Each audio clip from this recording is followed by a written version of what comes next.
Hi there, and welcome to the Skylight Books author reading series. If you'd like to learn more about us and our many upcoming author events, please visit skylightbooks.com, where you can browse our inventory, buy books, and join our Friends with Benefits Club. You can also follow us on Twitter, Tumblr, and Facebook.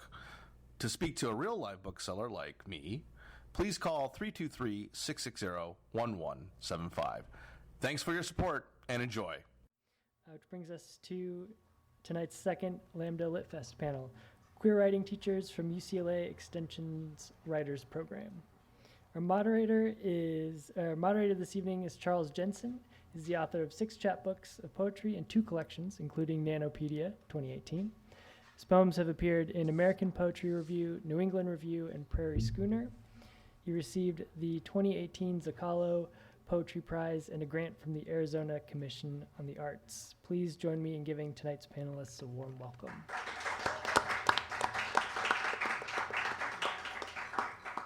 Hello. First, I have some small print I have to read to you from the folks at LAMBDA Litfest. Hello and welcome. We did that part. I am one of the steering committee members of LAMBDA Litfest, and so and Mathew was as well, and Seth. Just us, right? Yeah. Okay. And so we saw all of the community proposals that came in for this week of events. It was amazing. There was a wealth of amazing conversation happening, really great reading. So I hope that you've been able to visit some of the other events that have happened during the week. And I also want to encourage you to see Patrice Colors in West Hollywood on Sunday at 6 p.m. It's a live recording of the Los Angeles Review of Books podcast. Don't miss that. Sponsors for this event include the California Arts Council, the City of Los Angeles Department of Cultural Affairs, the City of West Hollywood, WeHo Arts Program, the City of West Hollywood, UCLA Extension Writers Program, and the Los Angeles Blade. Thank you, everybody. We couldn't do this without you. You are the best. In meter. If you would like to donate money to LAMBDA Litfest, text 41444 and type Litfest 18. All right, so let's talk about the panel. So all of these people teach in the UCLA Extension Writers Program. There are some brochures here if you're interested in learning more. Fun fact, Natasha DeYoung is also one of our teachers teaching right now. We've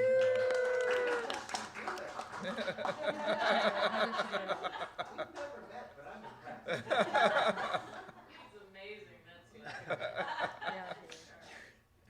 I'm very lucky that I get to work with all of these wonderful people. They are thoughtful teachers, insightful teachers, radically empathetic teachers, and innovative teachers. And so when we were thinking about what it means to teach while queer, these were 4 people that I really wanted to bring into this conversation to hear more about their experiences in the classroom as amazing writers, amazing teachers, and amazing queer people.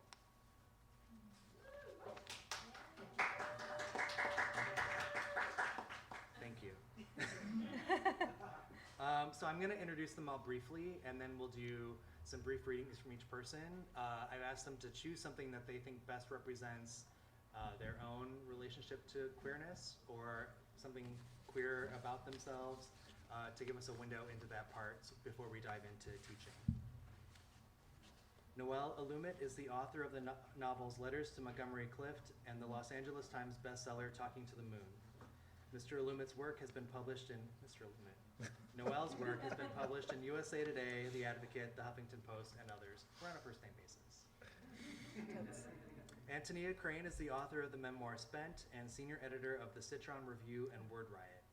Antonia's writing has appeared in The New York Times, Playboy, CNN.com, Cosmopolitan Magazine, The Rumpus, Salon, and The Heroine Chronicles, among many others.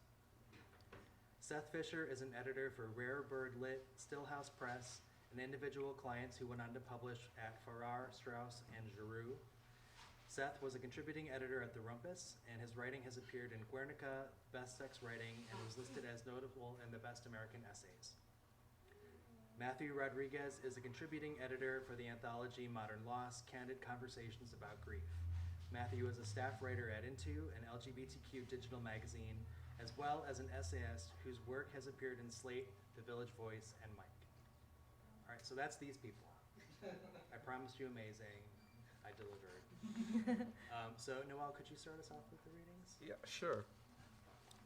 First of all, thanks for having this panel and to be talking about our work as writers. This is from Talking to the Moon, and it's the story of a novel of a family who had been, how they deal with the aftermath of a hate crime. And in this particular scene, two boyfriends, the son of the father who'd been brutalized is with his boyfriend, Michael.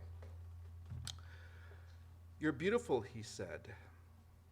Michael knew this phrase. Men said this to him. He liked it when men said this to him. He made sure his hair was properly conditioned, his skin properly moisturized, his nails properly manicured, his chest exactly 7 inches larger than his waist.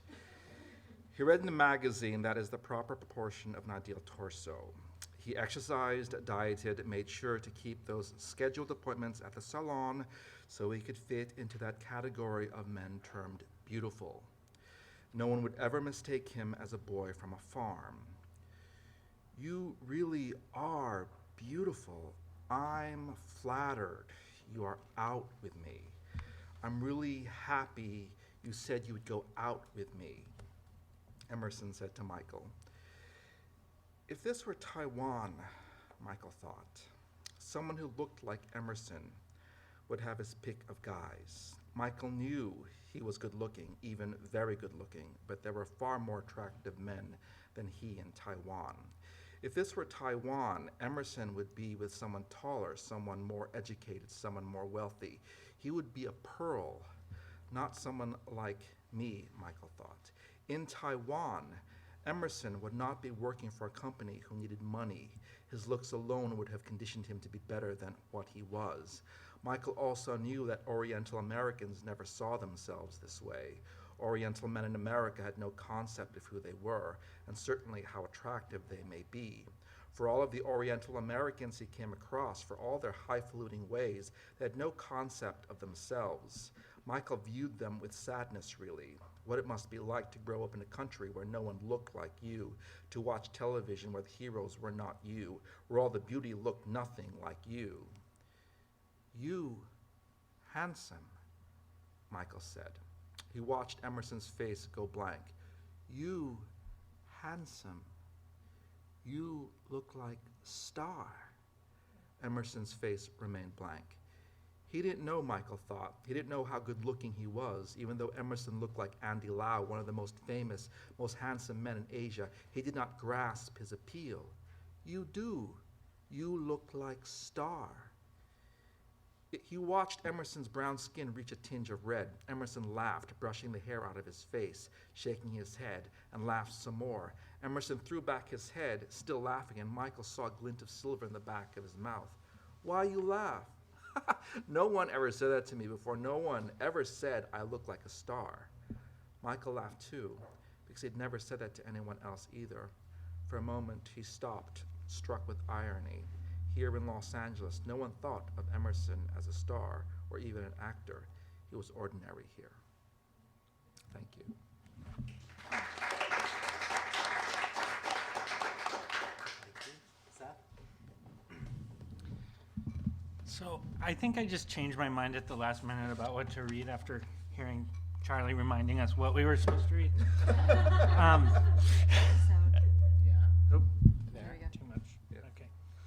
So I'm going to read the end of an essay I'm working on about being bi and what happened after coming out as bi. This is reading that. Yeah. It's a little. There's too much queerness. Push it out, just push it away just a little bit. There we go. Yeah. Let's try that. There we go. Okay, perfect. There's a whole thing where there was a Halloween night where I almost hooked up with a guy dressed like Mario from Mario Brothers, and he and then he got in a car accident driving me home the next morning, and we had to sit in the street, and that didn't work out. And then yeah, and then I met a woman a little bit later, and she was a preacher's daughter, and that didn't work out. And And then I'm going to embarrass my current partner right now a little and read a little bit about her. Happened a couple of years later. But this is after, there's a lot that happened in this essay where I dealt with a lot of kind of more serious trauma from both the straight and the gay community as a part of being bi. Years later, I started dating a phenomenal woman named Ashley in Los Angeles. One day, we were walking down Sunset on the way to get deep dish pizza. We'd only started seeing each other a few months before. A first date by the beach led to canoodling in her car in an abandoned Barnes & Noble parking lot until 3 a.m. As we walked, she grabbed my hand. It felt warm, and all the muscles were just the right amount of soft. Everything about her glowed. I made myself grab her hand back, but my shoulders jumped up to around my ears, the muscles in my neck stiffened, and my eyes darted around like I was a trapped animal. Barnes & Nobles had been okay because no one was around, but this was different. There were hundreds of people with mohawks and businessmen in pinstripe suits and people wearing ironic elbow patch jackets. It took everything in me not to pull my hand away and yell, "What in the hell are you doing? Do you want to get us killed?" I didn't say that because I knew the reaction made zero sense. She is a woman and I am a man, and we are on Sunset Boulevard in Los Angeles, California, USA in 2013. Still, I opened the door for her so I could use it as an excuse to disengage. I wondered what I was even afraid of. I wondered what was wrong with me. There's still that voice in my head telling me what I was supposed to feel then. I was supposed to feel happy in the moment, to not allow the weight of the past to change how I expressed my love in the present. But what I am supposed to feel is almost never what I actually feel. So I am left, in the end, with the only real choice I have left, whether or not to keep trying to control how I feel. I understood that for me, there was a difference in the origin of choice and the origin of control. A difference I'd failed to understand with any of the people I'd hooked up with since coming out. Choice was born of options. Control was born of fear. Like many people with an identity that exists in the shadows of a binary, people the world tries to make disappear to keep its binaries alive, I've been shaped by fear just as much as I've been shaped by love. It was just as much a part of who I was as the shape of my nose and the weird breathiness of my laugh. For me, at least, it's not, as has been said so often, fear that I needed to be afraid of, but rather trying to hide that fear. I told Ashley I was afraid, convinced it would scare her away, but I told her anyway, the whole thing. She texted me back the next day.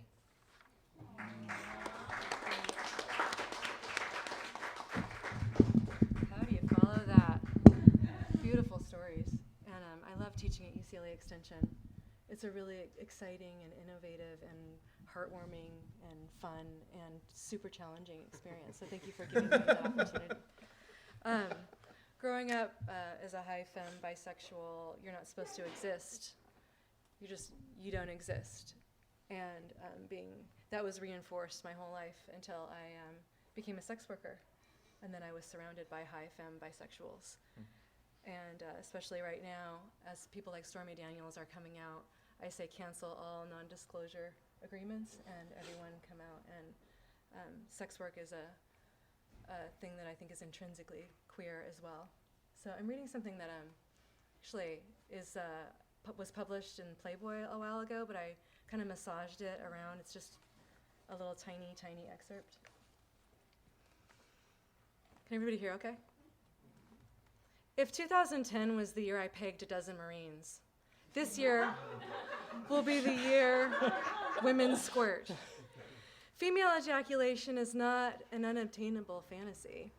With patience and finesse, anyone can do it. Many studies have championed the female orgasm and its benefits. Findings suggest that orgasms not only make us smarter, but they reduce our risk of breast cancer, lengthen our lives, boost our immune systems, and even prevent heart disease. But at the end of the day, it comes down to good sportsmanship. Like tennis, the only way to get better at making a woman squirt is to practice your serve again and again until it's a beautiful down-the-line slice with topspin, speed, and grace. I first learned about female ejaculation at a clinic in Sherman Oaks, where I drew the blood of porn performers so they could stay on the payroll. One sweltering morning after James, Dean, and Stoya left with their HIV negative test results, a sly brunette walked in. From her paperwork, I knew she was called Ashley.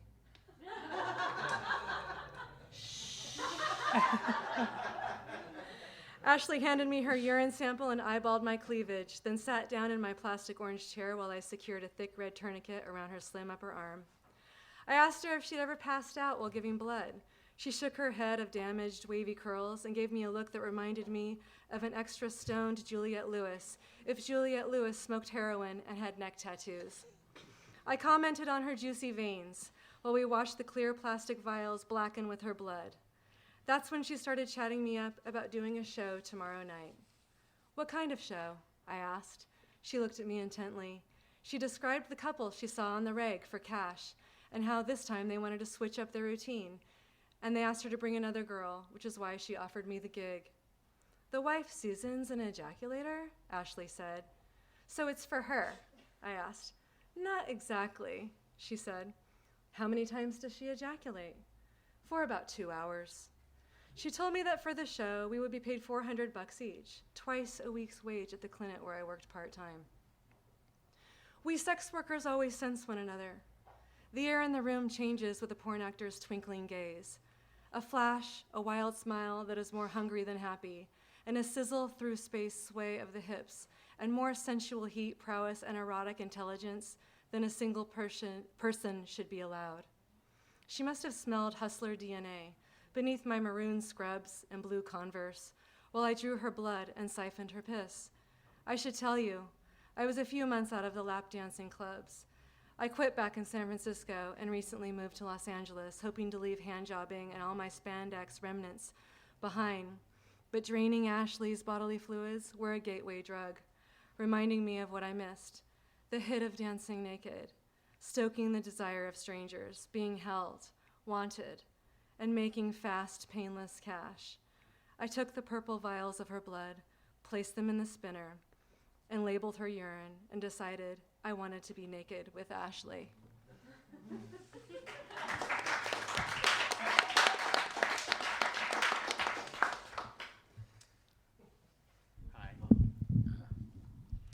Hi. So at UCLA Extension, I teach writing the think piece, everyone's least favorite thing to read. So I'm going to read a think piece, and you're all trapped, and you don't have the option to click or not. This is about Cameron Michaels, a contestant on RuPaul's Drag Race Season 10. The first time I saw Cameron Michaels out of drag, I rolled my eyes. Once we had met all of the Season 10 queens in drag, outlets began to scour their Instagrams and other forms of social media to gather intel about the 14 queens set to dominate our conversations for the next few months. Within a few hours, the headlines had emerged. Cameron Michaels was the thirst trap of Season 10. My feelings were mixed. On the one hand, as many drag performers have intimated ad nauseum, dating as a drag queen can be hard. Misogyny, internalized homophobia, and femphobia are all too common among gay men. Those just a preference gays, yeah, that extends to drag queens too. Some won't date them, some won't fuck them. So seeing thirst for any drag queen was, in some way, a triumph. But Cameron Michaels seemed to be a caveat. It's not hard to see what most people would find attractive about Michaels. His jaw could cut glass, he's covered in tattoos, he has half a dozen abs, and his butt is, well, anyone could appreciate it. In many ways, in him, I saw my inverse. Almost everything about him, down to his white skin, was something that most LGBTQ men could appreciate. And for years, my own body was a site of contention. Hell, a potential beau had even once told me in bed that he had fallen in love with me, but couldn't date someone with my body type. By thirsting so hard over Cameron and promoting that thirst in several online articles, I saw masculinity being celebrated and femininity being further devalued. There was a split between Cameron Michaels, the character, and Dane Young, the person, with Dane getting clear preference. Thirst for Cameron Michaels in many ways reified and buttressed long-held, pervasive ideas in the queer community that white, buff, masculine men were the pinnacle, and that everyone was simply fat that needed to be cut off the meat.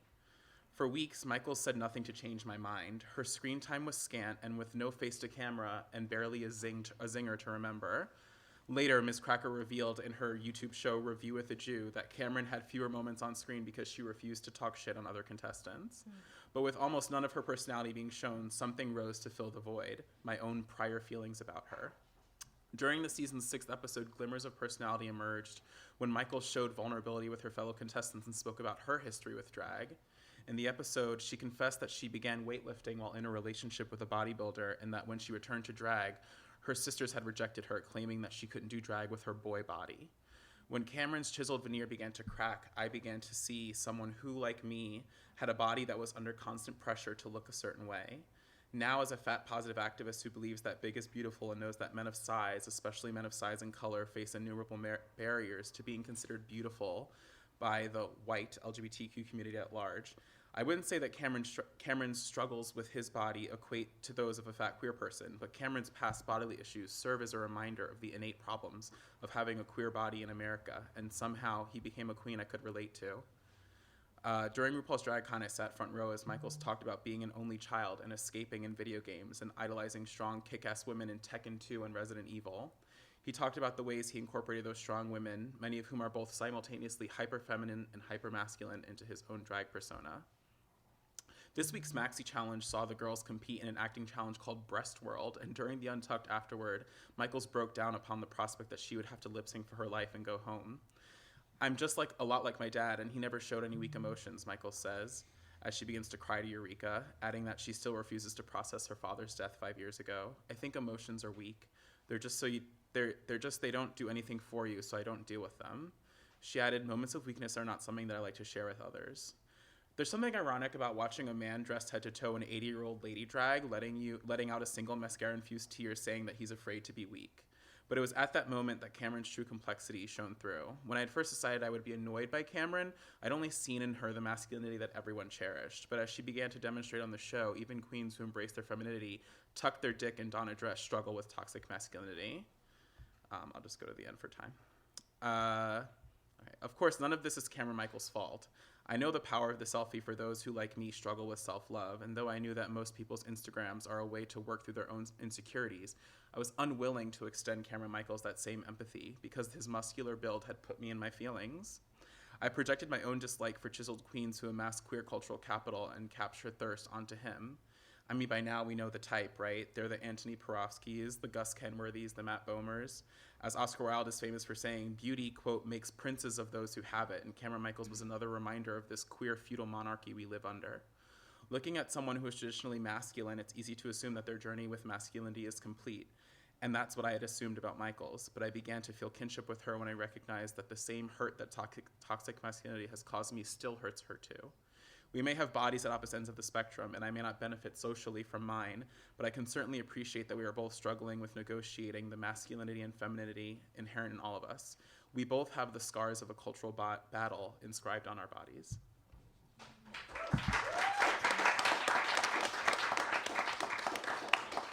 Nobody clicked away. Share. Share and subscribe. So my first question for our panelists is, as a queer teacher, what's the most important pedagogical tool that you use in the classroom? And Matthew, let's start with you because I think it ties really closely to what you just read. Does it? I mean... Do you remember what we said? I do. I think the word pedagogical, tripped me up. Yeah, it was like a $10 word, and I only have $1.50 on me. But so I think one thing that's really important, like I said, I teach writing the think piece, and one of the things that I talk about when you write a line is that you kind of have to lead with who you are. And I say that to my students, and I actually hated in undergrad and graduate school when teachers would assign their own work. But I was like, no, for this class, I have to do it once. It's like, you just have to understand where I'm coming from so that I can ask you to do that for me. So I kind of modeled that with my students and was like, hey, I'm writing as a queer, brown, fat person who is totally upfront about those identities. And I'm gonna ask you to be similarly vulnerable, right? Because if you're not modeling vulnerability, how can you ask it of other people? You can never ask someone to share something with you if you don't open up with them first. And I came out and it's not just only about coming out as queer. In my first class, I bombarded them. I was like, I'll come out about anything. I'm diabetic, blah, blah, blah. I've never seen Angels in America. We come out about things all the time. So it's I'll just come out about anything about myself as a tool to induce vulnerability in a way from other people, I think those disclosures are really powerful and not common in Yeah. people's day-to-day lives, and in the classroom, they can be really, really powerful. Yeah. Are you going to go down the line? Because we're going to talk to each other, right? Yeah. So you were in my classroom once, and I think that we have a really similar teaching style. Actually, it was funny when he came to visit my class. He said, "Oh, have you read Vivian Gornick's The Situation and the Story?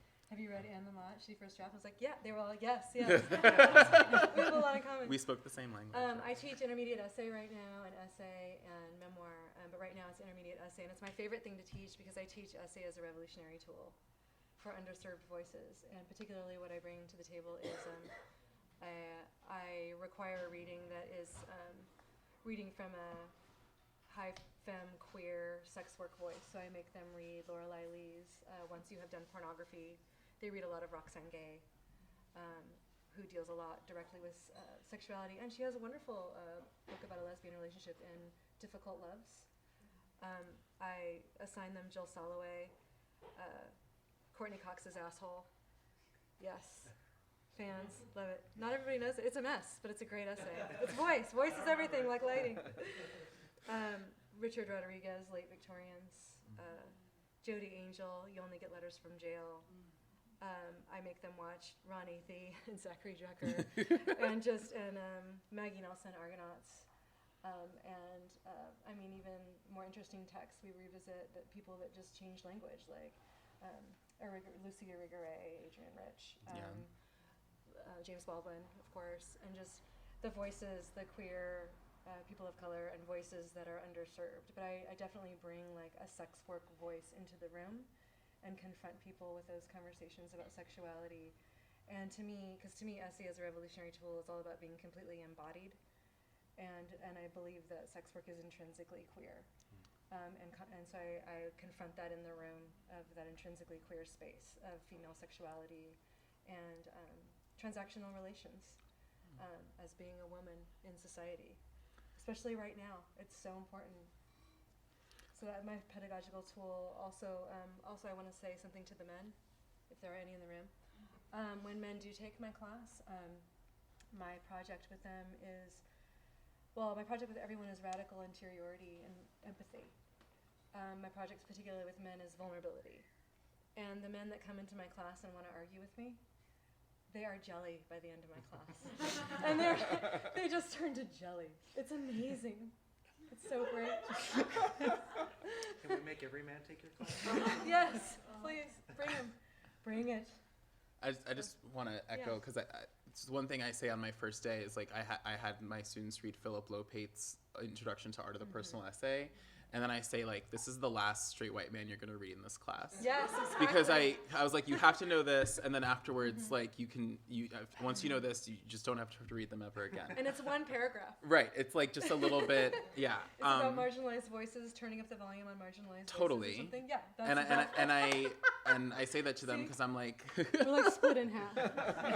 I think of think pieces as like an identity-based response to the news, because the news is filtered through the voice of the straight white man, which is considered neutral in America, in American media, whatever, blah, blah, blah. So I was like, you're only going to read people who are talking about their disability status, their race, their gender, their XYZ identity. And sexual assault. And yeah.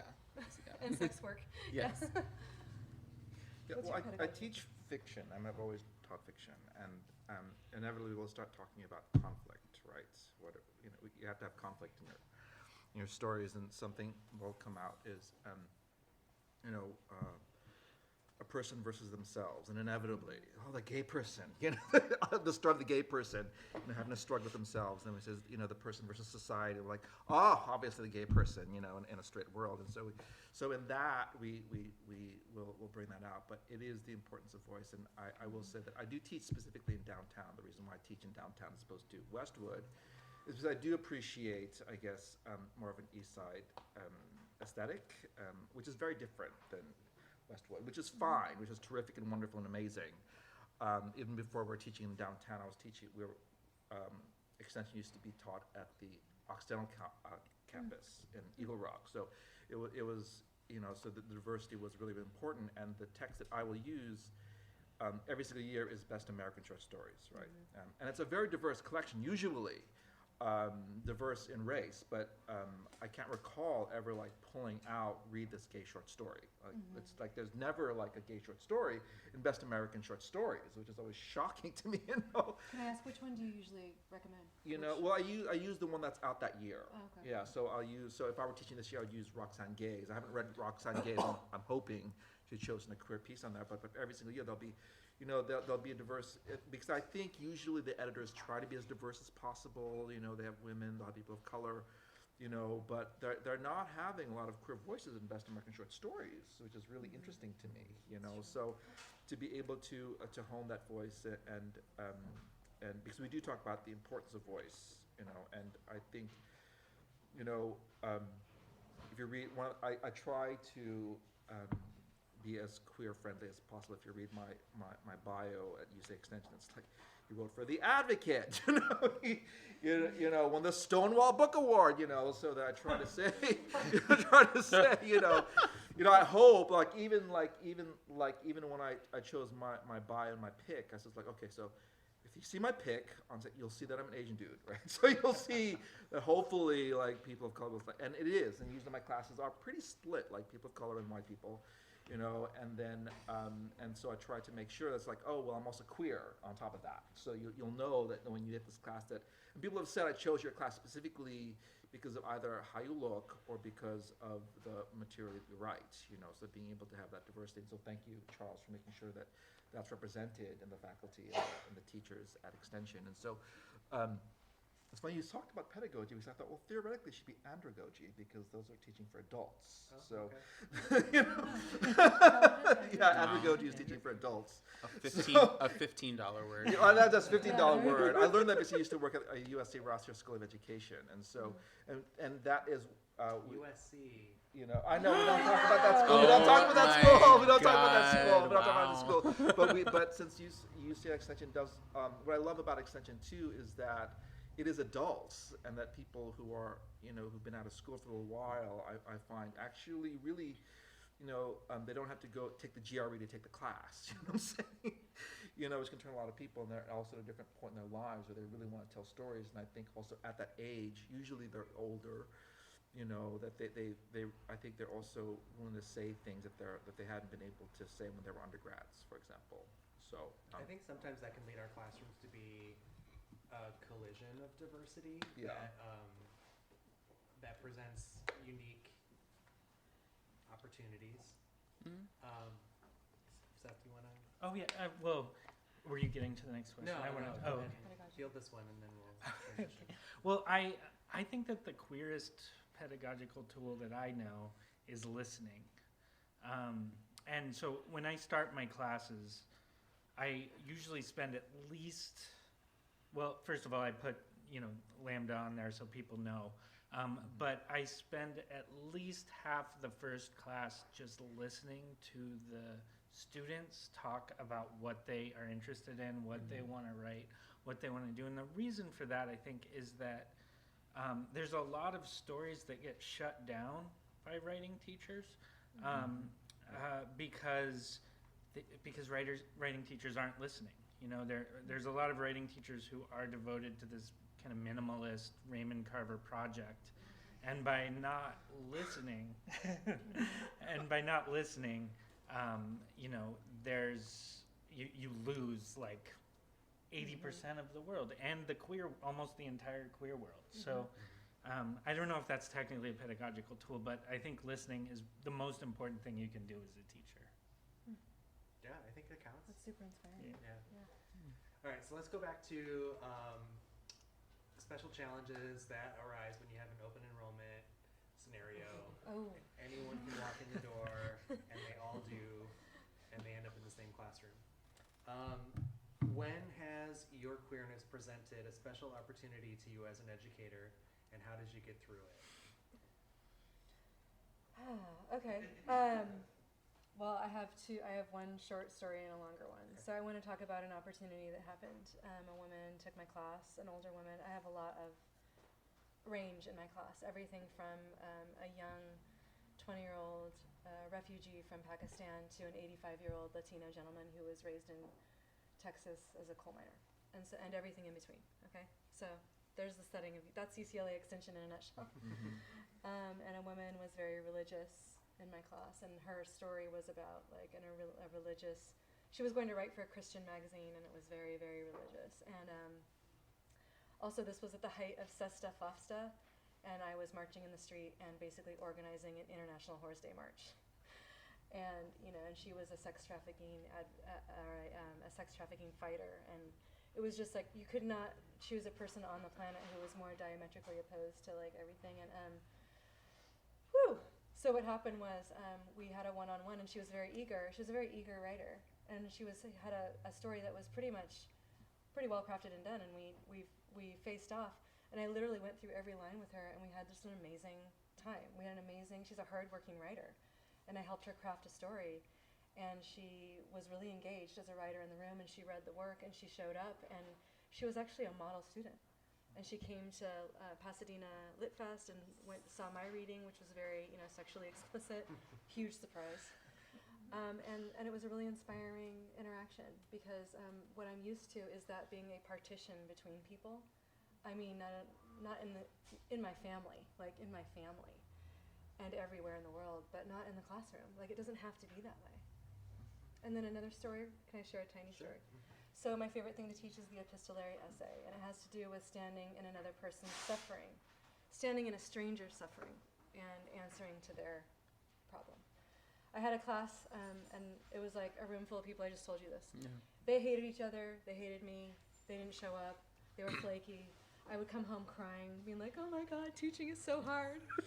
And then like the 6th class, I was like, screw it. I'm going to teach the epistolary essay. It's my favorite lecture. I'm just going to balls out. I'm just going to jam out with my clam out. And I was just like, and 6 people show up, and I teach like how to stand in radical empathy, and I teach my Sermon on the Mount lecture, and it's a Cheryl Strayed. It has to do with the advice column, and it has to do with they have to write about their hero, who's their hero and why, and they choose each other's questions blindly. They write a question to their hero blindly, and they answer each other's questions blindly in the room. And by the time the question answers answered the stranger in the room's question, they read the question and the answer, and everyone was crying. And it brought the room, like it just closed the distance in the room. And it was just such a magical experience, and it was so inspiring. And I've also had, by the way, that lecture bomb completely. I've been like, I thought they were going to throw rocks at me. Like, I've had that lecture bomb completely, but in that room, it was life-changing. So that was a really inspiring moment where I was just like, all is lost moment, and it just completely turned around. What about you? I mean, I keep changing my mind at the last minute. Sorry, but I mean, so at Extension, I teach editing, which is a little different than teaching writing, which I teach elsewhere. And I was teaching this recently when the AP announced that they was an acceptable pronoun for a single person. And people in my class, I think there's something about editor brain. They could not make that adjustment. And I and it actually turned into a moment where I encouraged them all to think from a trans person's perspective in that moment. And almost all of them, by the end of the class, were on board with they. And they understood it. And that was a really powerful moment for the most part, except for the one person who just wouldn't. And so, that was a little bit of a challenge that was that I overcame. Another one was in another place, not UCLA Extension, I had a student try to mansplain writing women characters to a woman. Yeah. So terrible. And he explained that he knew this because he had just moved in with his girlfriend. As the father of daughters. Oh But actually, I mean, that moment worked out as well because that woman was awesome. And she just shut him down, but in a really respectful way, but he knew he had messed up. And so, that was a good moment. And that's another one where sometimes the best thing you can do as a teacher is not say anything and let the other students Hash it out. hash Slug it out. on the dance floor. Well, I do have to say, I mean, one of the reasons I like teaching UCLA Extension is the students are, on the whole, pretty awesome. I mean, they really are. I mean, really just, they're pretty awesome. They're pretty open-minded. They're, again, they're usually, or at least the classes I've had, they're usually working professionals, so they've been out in the world and they have interesting points of view and things to say, and I try my best to make sure that class is safe, that people can say what they want to say and do what they need to do.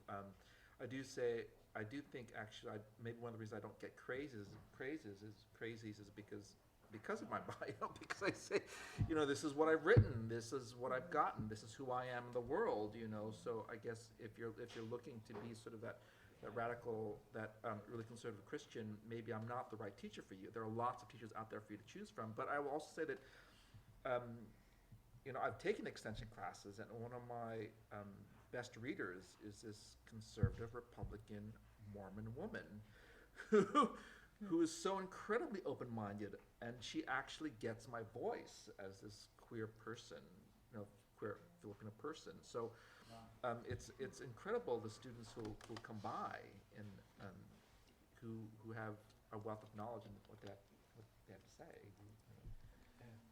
There's this idea that I always return to when I'm talking about writing, and then I also employ it in my class, which is that when you're a writer, a lot of writing is deciding how much of yourself to show. So when I read Antonia, who is telling so many details about her life, I still know that there's things that she's not bringing to the table, obviously, right? So people will read her and be like, oh wow, she really puts it all out there. I'm like, there's a lot that we don't know about her life. And so one of the things that when we sit down and read a think piece, I say, what do you know about the author from this? Because there are some authors who can trick you, and that's a good way to write, to trick you. You think you know a lot about them.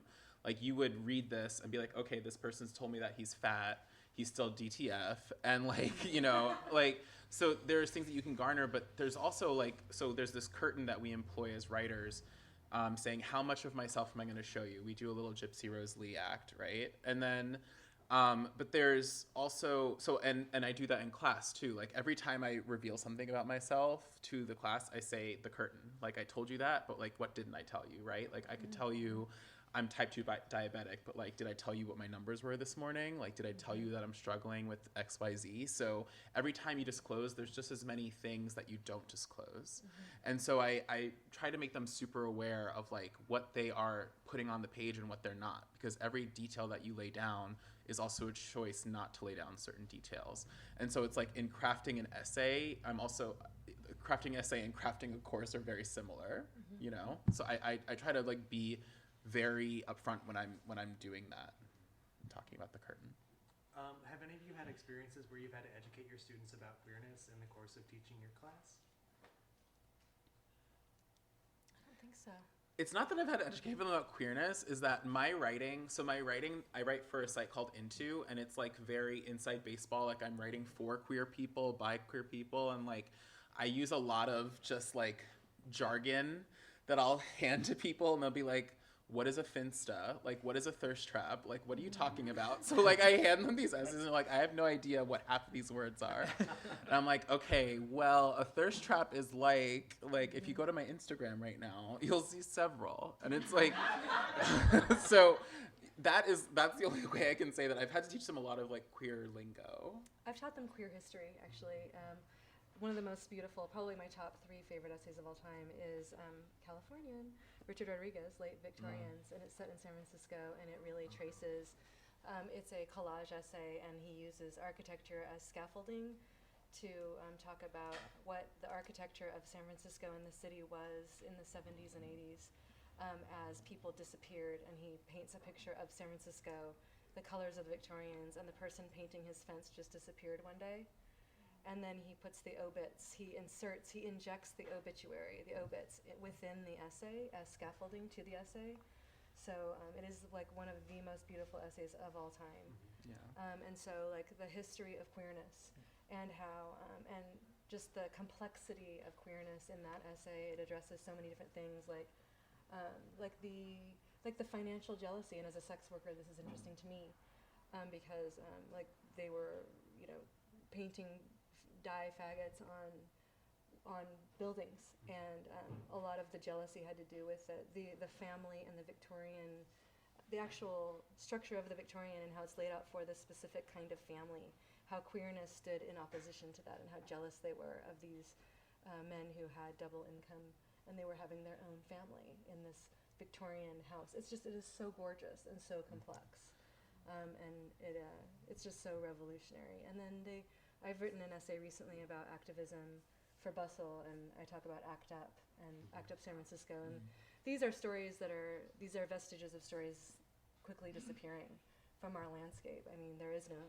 ACT UP San Francisco, but I was there, and like those stories are important now, and it is like one of the most interesting things that's ever happened culturally in San Francisco, particularly the way San Francisco looks today as opposed to then. And so I like highlighting that voice.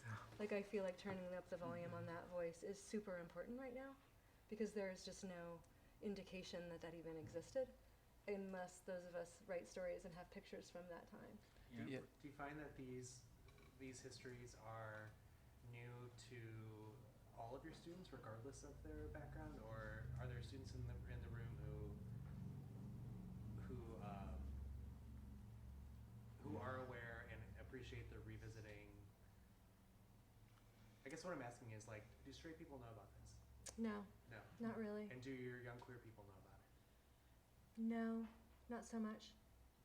They're very open to it though. I mean, Seth, one thing we were talking about when we were having a discussion that I wanted to like talk about was that like the teaching readers how to read what the author's trying to say. And I know you said it way smarter than that, but we're teaching them how to read, like teaching writers how to read, basically read as a writer, Right. and what the author is trying to do. And it's just like what we're trying to do is like revisit these times. And so, I mean, they may or may not know tiny things, but seeing like Richard Rodriguez and experiencing the essay, it's an experience. So even if they knew someone who was gay or whatever in the 80s, like just that experience of that essay, it just gives you such a palpable feeling. Visceral. Yeah. I had Visceral. I had a very, very, very straight student. Militantly straight. How straight? He was great. There was a lot of not really getting it going on, and I had a couple of queer people in the class, and I had them read, and there was a little bit of tension there, and I had them read Alex Chee's Girl, which is from the same era. It's a really brilliant essay, and he came in, this very, very straight guy came in the next class, and he said, I was reading that to my girlfriend and I just started bawling. And like after he said all of that, the whole class just opened right up. So I think reading is really, I think you're spot on. That's the ticket to this. You can only lecture so much, but reading can do a lot. Is the pedagogical tool. Yeah. Yeah. I just want to add to what you're talking about with history. So one of the things that I did in my first class was, so I said I had assigned something I wrote, and it was something I wrote about sexual racism. And alongside it, I assigned a piece that was in Out Weekly in 1991 by Robert Vasquez Pacheco. That's called No Longer Sleeping with the Enemy. And it's the first piece about sexual racism kind of in the community. And I'm kind of like, listen, like you'll feel a lot of pressure as a writer to be like, oh man, I got to say something new. And it's like, you're not going to say anything. It's like, I don't say like, you're not going to say anything new, but like you might say something that's been said from your own life perspective. Like you'll be able to bring your experiences to it, but like take the pressure off of you, but also recognize like who came before you. Like I might write about sexual racism now, but I also know that like 25 years ago, someone wrote about it the first time so that I could write about it now. And it's like interesting to see Robert Vasquez writing about it in 1991 and talking about what it meant then, pre-Grindr, like the readily availability of like hooking up on Craigslist and stuff like that, and how then that magnified in a lot of ways what he was talking about.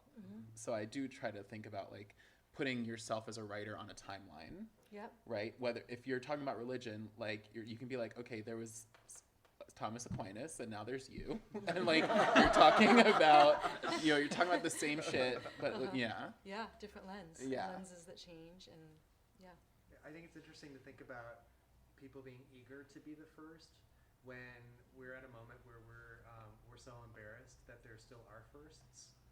Particularly for like Sandra Oh being nominated for Best Actress Emmy as the first Asian American woman to receive that honor. And on the flip side, Sam Smith declaring that he was the first. may have been the first gay person to win an Oscar, when that should really be not something to celebrate, but something to be like, thank God that's over. I don't know. I just did that thing where I made a comment, not a question. So annoying. We want to hear from you. We do. We also I was at a panel yesterday and we were talking about breaking down the politics of the panel and how there's like rules on how a panel operates, and that we also need to break down the idea that like we have knowledge and we like capitalistically imbue it to you. So like if you want to say things, break the rules of fucking panels. Well, I mean, that's why he wanted us to just talk to each other. Yeah. Yeah, I want this to be an observed conversation. Yeah. All right, so I'm Well, actually I going to will say something. No, go ahead. Something I will say. I think I'm the only fiction writer on this panel. Is that right? No. We both. We do. But the reason I teach Best American Short Stories is because I really I want them to get a sense of the voices today. Right? I really want them to read like these were just published in the last year. You know, I say to myself, these are your peers. These are people writing in your time right now. And these are and look at this. The variety of voices out there. I mean, Chimamanda Ngozi was one of the writers one year, and in the international set, it's almost so international. I'm thinking, why do they call it Best American Short Stories? But it's the I guess I try to get them wherever they are, whatever their culture is, and the sexuality is that you are writing right now for today, and whatever those aspects are, so to please come out. I will say, as far as like queer students, for whatever reason, I've had more lesbian students than I've had actually, gay men. Yeah, I've had. It was interesting. I was thinking because of this panel, I'm like, gosh, I've had really more lesbian students. Do you have them read Eileen Miles? I haven't had them read Eileen Miles, probably because that's the Bass is the only one I have them read. I asked them to please read other things, so please bring it back to me, But I encourage them to say whatever it is they need to say, and I try to say that as encouragingly as possible, particularly for the queer students, to come out and say, say whatever you want to say. It's all safe here, and I think that issue of safety is something I really say. You can say whatever you want. We respect each other right here, right now, all the time. So that people, people of color can say whatever they need to say. Women can say whatever they need to say. Queer people can certainly say whatever they need to say. And I think that what I try to do with my classes is to value all the voices, including the conservative ones. I mean, those are the things that that if you please feel. And I've had conservative students say stuff, and it's when I don't know if you do this, but it's when they comment on other students' work that I get really, and in writing too, because I say, please take this writing home, bring back the comments, that I try my best to say, this is how you try to say something. Okay? Right. Try to say it this way. Don't say, because I've also been in extension. It wasn't a queer class, but someone, and I couldn't believe, and the teacher no longer works there, where a student said, this is the worst book I've ever read. Oh, no. They actually said this in class, at an extension class, and I thought, I can't believe. And no one stopped the student. The student just railing. I'm thinking whether the queer, straight people, whatever it is, to say that, and for the teacher to allow that to happen. And I even say that. I say that story. You guys, I've been in extension where this actually happened. So I said, if I ever teach extension, this will never happen in one of my classes, ever. Yeah. I don't let them say that they liked it or didn't like it because I don't Yeah. care. That's not why we're there. Yeah. If I've assigned it, I've done it because there's merit, and that's not a craft. Saying you liked it or didn't like it is not a craft. It's not talking about craft and writing. And a lot of the things that I assign are my peers, like Cheryl Strayed, Love of My Life. That's just something that is in every class, and I don't want them to say, I hate Cheryl Strayed or I hate this essay. It's like, I don't care, and that's not what we're talking about. Like, we're talking about the craft and voice and tension and you know, the essay and what the author is doing. Like, how is the author teaching us? What are they doing? What are they performing on the page, and why are they making this choice? And like, that's what we talk about. You do the same thing, right? Yeah, I give them a list of craft terms, especially if it's a new workshop and many of them haven't workshopped before. And I say, okay, we're going to talk about what you like first, but you have to use these words. You can't just say I liked it. And you start with what the positive stuff and get them using those terms, and then move to the constructive criticism. Yeah, My- and be my- kind. Yeah. Sorry. No. My only version of that is that because I teach think pieces, and that there's usually, I mean, not a lot. All writing kind of has an argument behind it, but because it is trying to, in a short amount of time, in an economic amount of time, make an argument, I ask them, did they persuade you? That's all I asked them. Like, did they persuade you? But it's interesting. So in my first class that I taught, I had an older bisexual man who was married to a man, and he was in his late 50s, early 60s, and he, I had them read a piece by Kenyon Farrow called "Is Gay Marriage Anti-Black?" And it was like about a black gay man talking about like how all the rhetoric around marriage equality pits the black community, specifically like conservative Christians, saying like black people shouldn't be on board with marriage equality because you have more in common with us than with like those gays. Like, you're actually really conservative.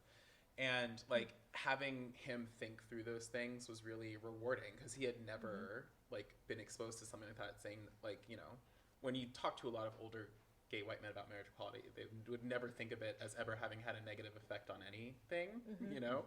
And so, and that segues into, I'm not going to say that I like my queer students more, but I am going to say that I think it's very rewarding when you give a queer person the tools to tell their story. It feels very rewarding on like a basic level. Because like you were talking about having conservative students, like if I gave like Barry Weiss the tools to write, I'd be like fucking pissed. but like when I give like a little queer baby like the tools to talk about something that they've never articulated, it's so amazing. Like when you see them finally get to, you know, like in my class, I had an Asian woman talking about like BDSM and power dynamics and how East Asian women are not usually represented in the BDSM community, and she wrote about it for the first time. And then I had another queer Asian person writing about like MRA Asians, like Asians who are men's rights activists, and it was just like so interesting. And so it's just like, it's gratifying on a level. So one thing I do in my class is that every class, not everything we read, but like the main reading for the week, we go through it paragraph by paragraph, and I have them say like, what are they doing in this paragraph? And I give them like 7 or 8 options. It's like, is it a scene? Is it dialogue? Is it commentary? Is it interiority? Like, what is it? Just label it. And then, because I say like, whenever you read like the late Victorians, you think, oh, this person is like doing an Olympic floor routine, and at the end they like put their hands up and they're like, I did it. Yeah. But like when you break down an Olympic floor routine, it's just like a step here and then a step there. I'll be studying that essay for the rest of my life. Right. It is so incredibly complex. And Joanne Beard, The Fourth State of Matter. Yeah. It's like, what is fourth state, right? Yeah, Fourth State of Matter. I'm always going to be studying that essay. 100%. Because it's so complex, and it's such a choreography. Right. But that's what I love about it.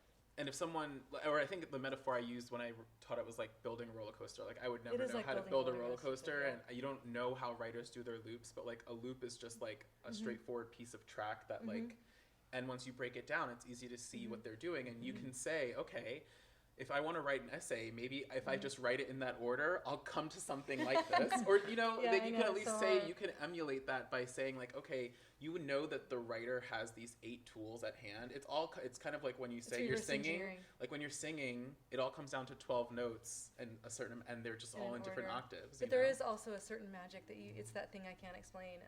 You can Yeah. reverse engineer an essay like Fourth State of Matter Yeah. your whole life, but there is a certain magic that I can't explain Yeah, how there's- it works, and I can't do it. Right. Like I can't do Fourth State of Matter. The same. Like- I have the same thing with Brownies by ZZ Packer. I have Mhm. spent so much of my life trying to figure that short story out. But it's. I mean, in the editing classes, actually, what we do is we take a book that a writer. I have a bunch of books that writers have sent me that they just can't get anywhere with, and some of them are like New York Times bestselling authors. Some of them are students, right? And the students choose one of the books, and we take the book apart using a story map, and each student takes like 3 chapters, and we take the whole book apart, and then we meet with the author before and after, and it's a really cool way. And most authors have not done that, and that always surprises me because I'm OCD about these things, but that but it is a really it's a great tool trying to take a story apart and figure out how it works, and that's I think what we need to teach people. Yeah. Been doing it. Yeah, that was an amazing role that you were on just now. Oh, really? Well, because there's the consciousness that rises within a piece. It's consciousness, and like, how do you Right. teach consciousness? And you can't really, but you can get a whiff of the eternal, and you can get a whiff of it by reading an essay, and like you can't teach that, Right. but you can sense it, and you can like cook with those tools. You can get in the kitchen and cook with those tools, and you can cook with their ingredients. On that note, like we're in a conversation with writers every day, all the time, online, on Twitter, right now, like reading their books, reading essays, and like I have a certain love affair with certain writers, and I read Lorelei Lee's Once You Have Made Pornography, which is a gorgeous, gorgeous essay on the establishment. It's second-person POV. And so I wrote my own second-person POV essay on the establishment called Your Life as a Middle-Aged Stripper. And so it's kind of like I was just like meeting her and like having a love affair with that essay. And I like to do that. It's like my way of kind of just like dancing with other authors. I'm just like, I'm going to do that too. And like I also have like a weird relationship with second person POV. I love Very second person. ambivalent. We really are just grouping We are. here. We're groupies. of I each fell in other. love with second person Yeah, I by do reading too. Lori Moore. Oh, and then I really? tried- Which yeah. Lori Moore? She does Her second person. but- self-help. The Yeah, book, the story self-help. self-help. I read it and then like it was like for a year I could only write in second person. I was Right? like, I just want to What be about Lori Rob Moore. Robert's Liar? I haven't read it. It's so good. It's a memoir of bipolar, completely second person. And you're never confused, but he goes everywhere all the time. It's a bipolar book. Like, and you're just in second person, just like, no, you didn't. One of the stories I do suggest, I said, read How to Be an Other Woman. Oh, yeah, I Lori love- Oh, by Lori Oh, Moore, I yeah, said- that's I the said, one. Everyone That's should the read one. that. I says How to you Be have. Another I Woman. How to says Be Another you Woman. have to read. When Lori we Moore talked is about point of incredible. view, I know, right? Yeah, And I just I like love you it. have to read the short story. You have to read Yep. that. That's the That is a famous one. collection. How to be How to Be Another Woman is How to amazing. Be the Other Woman. Yeah. Well, y'all seamlessly transitioned to our last question without me asking it, so why am I still here? But the question was, who have your teachers been? Oh my So god. these are some great examples that you've given. Who are some others that you think, particularly your queer students, should read? Well, my literal queer teacher, the woman who got me writing again. I didn't write until I was 27, from when I was like 19, because I had a horrible teacher who told me to stop, and I listened to it. But I took a writing workshop with Minnie Bruce Pratt, who's a really great creative nonfiction writer and poet, and she has a poem called, I think it's called Letter to My Young Sons, which really transformed me, and she was also just a phenomenal teacher, and I'll never forget what she said on the first day of class. She said, I'm going to be asking you to write down things about your life that are true and that are painful. When you write them down, they have a power, and that power can hurt you, but that power can also change the world. And that's your choice to make. And I was just like, what? because I was a political science PhD student, and I was miserable, and I was running regression analyses all day, and I was like, what am I doing? And she is probably one of my favorite queer writers of all time. So I'll go with her. Well, to piggyback on that, I would say, like, it's the Adrienne Rich quote of that our greatest power comes from our wounds, and to write through that suffering. But the teachers that I've learned from aren't necessarily queer. I've stolen everything from Pam Houston, Steve Allman, and Cheryl Strayed. Like, I've just stolen everything from them. They know it, but those are the teachers and Robert Barish. They've taught me how to teach. I've stolen everything from them. They're incredible. But I think that we learn from, if reading is my greatest tool, and I think it is, I would say Eileen Myles' Cool for You, which is fiction, but she's butch and queer, and she's a genius, and she's a poet. And Michelle T. is a wonderful queer writer. Who else This bookstore has supported both those writers. They've had their launches here, so fantastic.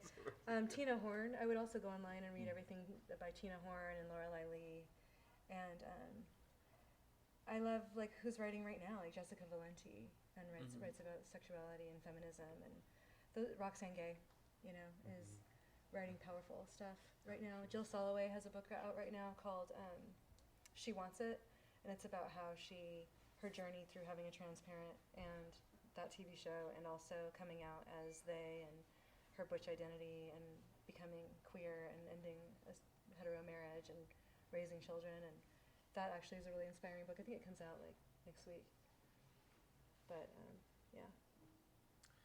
I would also say Roxane Gay, also because one of the things I talk about in my class is that, or Philip Lopate says, to quote a white man, or, like, he talks about essays as attempts, and, like, I always tell my students, like, you have such a, once again, like, you feel like you need to just nail it, and sometimes I teach think pieces, like, I really cherish pieces that try something, even if they're not totally successful, and I think that you can learn a lot from a think piece that you click on Facebook, and you're like, okay, why wasn't I on board? Like, I agree with the headline, or I agree with what they're saying in the first few paragraphs, and then they just, like, lose the thread.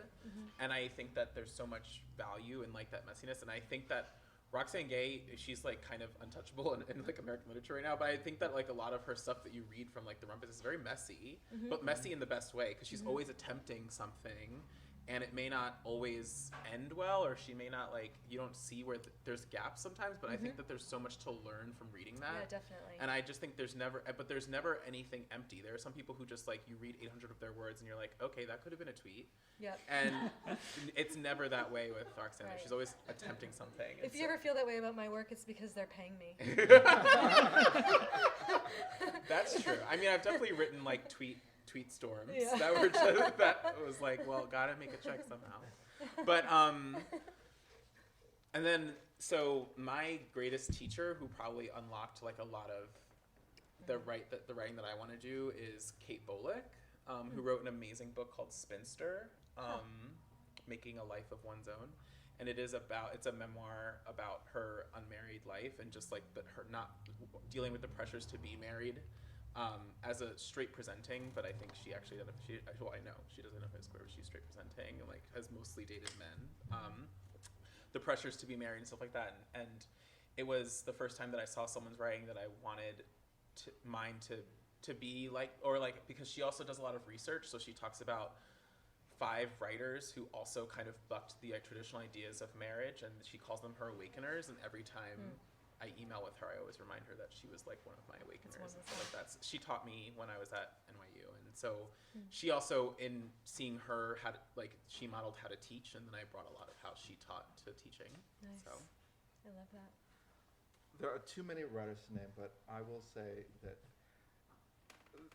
2 men, and I've actually said that to them. I said, if there was a life I'd like to have, because I thought they've handled their lives really, really well. I said Bernard Cooper and Armistead Maupin. I said that those 2 men have lived a life of dignity and grace, I think, in their literary lives, and in their work. That, they were that generation of people who had seen, like, the worst of AIDS and HIV, and Armistead Maupin began writing trans characters, like way before like anybody was like even talking about, you know. And so there are a lot of writers who write really, really well, but I guess at this particular point in my life, because I turned 50, I'm trying to model my life around people who've led really great literary lives. And in my opinion, I look at someone like Bernard Cooper, and I look at someone like Hamza Mopan, and this is, you know, they're aging in a way that I really wish I could age. You know, so I really appreciate them. I think you're doing just fine. You're doing great. Do you, what about David Wojnarowicz? Memories that smell like gasoline. Oh, I think he's amazing. Yeah. I think he's an incredible writer and same. artist. He's exactly that Yeah. whole that whole makeup of writer is just really, really incredible to me. And something I will say, why I think queer writing is really important now is, I think that we, whether it's AIDS or drugs or suicide, is that we've lost so many incredible queer writers. I mean, really so much. David Anson in Newsweek wrote this incredible essay about one of the reasons, he wrote this like, I think 10 or 15 years ago, but it's still true today. It's like one of the reasons why we don't have a lot of great art right now, why we constantly keep remaking the same things over and over and over and over again, is because this generation of queer people had died. You know, the innovation of talent that had just gone away. You know, someone like Michael Bennett, who created a chorus line in Dreamgirls, right? I mean, he gone. You know, and so we're sort of in this loop of trying to create our own voices now as as another generation of queer people trying to say, write as much as you can, keep writing. And that's how one of the reasons I started to write in the early 90s. An African-American lesbian writer, Iva McFarlane, really suggested to us, and the politics of the time, is that we are dying and they're going to erase our stories. So you should write yours, you know. And unfortunately, she passed away not too long ago. But you know, I guess when it comes to our mentors, is that this generation of people who did it before me. So Great. Well, I want to give our guests a chance to pose any questions they have for the panel. Sorry,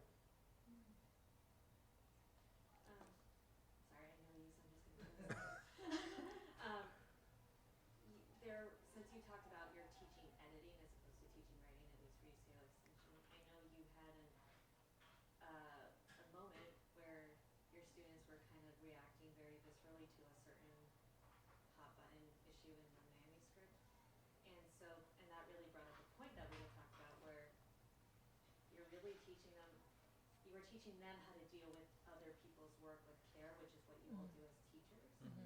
So I thought maybe you can all talk about that just a little. It's like, how do you teach like writers how to have that care for their work and others' work?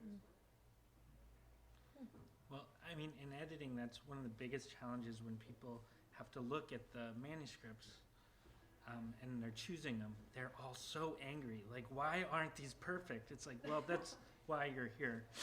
Like, you're going to learn how to fix it. The hot button issue was the book ended with the necrophilia scene. It was the book was beautiful, and then there was a out of nowhere necrophilia scene at the end, which, you know. Does that ever come out of somewhere? I don't know. You know. Pretty left field. It was, but one of the things teaching editors and future editors is to humanize your writers. Like, your writers are people, so I always have them meet with the writers before they fully write their editorial letter to them, and so they have a face to the name, and they're not just saying, "What is wrong with you?" Like, you know. So that's it. You know, humanizing the writer is really important from the editor's perspective. I'll let other people talk to writing. I'm not sure. How do you teach people to care for other work? I mean, it's kindness. Literally, I mean, is a huge leading with kindness in any critique letter. I have a really outlined critique letter that answers like specific questions. Were there any human things at stake? Were there any points in the manuscript where you felt there were human issues at stake, and if so, what? And it's a huge critique letter where I have them just question themselves. It's more about questioning oneself as they're looking at the work, and just kindness, leading with kindness, and also like writers often don't know what they're doing right. And so I always say, choose some things, play to their strengths, and tell a writer what they're doing right and what was really strong and what danced on the page and what they noticed and what resonated with them, and then go into other issues of the manuscript. I always think that helps. I worked with somebody for 2 years before I met her in person. Yeah. And that's an interesting thing I like your idea of meeting the writer first and then before critiquing. I think it's really easy to not like the big picture of something. Like if you're looking at a piece of art in an art gallery and you're like, oh, I hate it. But it's hard not to respect the brushstrokes of something.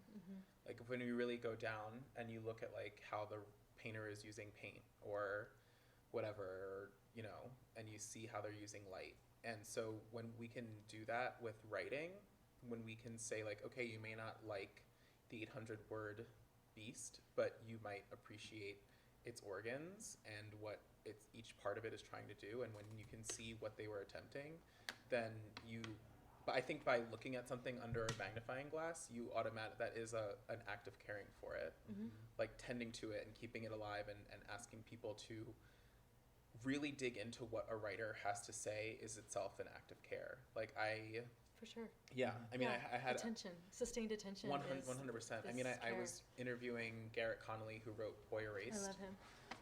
I love it. So we had an interview where we became friends. He was like my breadloaf boyfriend. Oh my gosh, I have to tell him that I know you because we're emailing now. I love him. Yeah, so we were talking and he was talking about how when he was making the movie, Lucas, he met Lucas Hedges who played him, and he had his book earmarked, and he was like, as a writer, seeing your book earmarked is and just all these notes, he was like, oh my God, someone wrote in my book. So it's just the act of reading and critical reading and really trying to parse through what someone is trying to say is the act of care. Yeah, I believe that. I think it's love. Yeah. I mean, sustained attention is love. Yeah. Because in such a distracted world, especially. So it's an act of generosity, too, to look at somebody's work so deeply. All of my classes have been intro classes, so I says, don't even edit right now. I say, do not. That's the last thing you should be doing right now. It's do not edit yourself. Do not, just to get them to start to write and speak is then at the end of the class, I says, okay. And then I says, okay, the editing process, just know it's a different thing. It's a totally different head, depending who you are, but I don't even get into the editing portion. That's interesting. Yeah. I had 1 week where I made my students edit because, I mean, I think that a lot of people think online writing is cheap, and I was like, I've had to write things in 2 hours, and that's just life. It's insane. Yeah, but I was like, when you have the time to go over your work and actually find what you're trying to say, it's confronting yourself in a way. Because I mean, especially I had them look at things 2 weeks later, and I was like, take your name off the page, just pretend it's someone else's, and really try to ask yourself the questions that you would ask of any other writer. What is this person trying to say, and get to that. And it's just 1 week that I asked them to go back over something, and it's because you have to, if we're gonna give all this critical attention and care to other people, do that to your own work too, right? Pour over it and ask. You're making me want to die right now. Just because writing for publication, they're just we need this tomorrow. I'm like, no, give me 2 days. And it's just I always want that time. I want more time. And just because something's published doesn't mean it's good. I wish I could go back. There's some essay I need more time. There's some essay where Michael Cunningham talks about going into a Barnes & Noble and picking up the hours and crossing out words and changing them. You just want to go and be I would rewrite this 10 times. It's just it's so horrible. And they're like, who crossed out all these words? Right, and you're like, it was Michael Cunningham. That's the book that you have. I feel that way about every essay that's ever been published of mine. I just totally. want to rewrite it 100,000 times. It's so awful. Don't you feel that way? I had a short story that I published, and the next day, or I think it was the next day or 2 days later, I was talking to Rob, and in the short story, Rob Roberge, a dog got killed, and he said, "Good, you've had your dog. you can't kill another dog for the rest of your life. in But fiction. That's what so did funny. didn't And didn't I was like, oh, that was kind of a cheap move.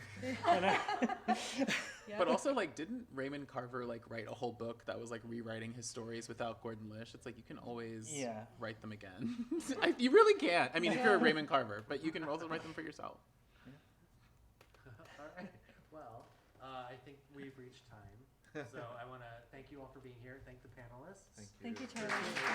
Thank you. That was really fun.